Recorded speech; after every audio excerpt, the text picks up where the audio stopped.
Ang peking kaibigan, hindi po sila masaya pag masaya ka. Nakatago po yung inggit nila sa inyo. Ang mga peking kaibigan, palaging nakikipagkompetensya. Pag nakita nila meron kang bagong damit, aba, bibili din yan ng bagong damit. Pag meron kang bagong cellphone, ninanais din na bumili, palitan na yung kanya cellphone. Kapag nagkwekwento ka, masaya ka, ayaw din niyang masapawan, magkwekwento din. Sinong peking kaibigan? Yung gusto niya, siya lang ang bida.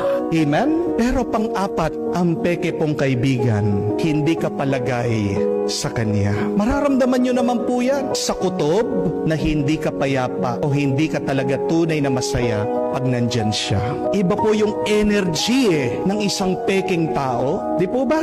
Imbis na pinapasaya ka niya, pag nandyan na yung taong yan, parang napakabigat na ng iyong nararamdaman. Ang tanong po, anong gagawin natin pag natuklasan natin, nalaman natin na isa sa mga kaibigan natin, hindi totoo at peke sila sa atin?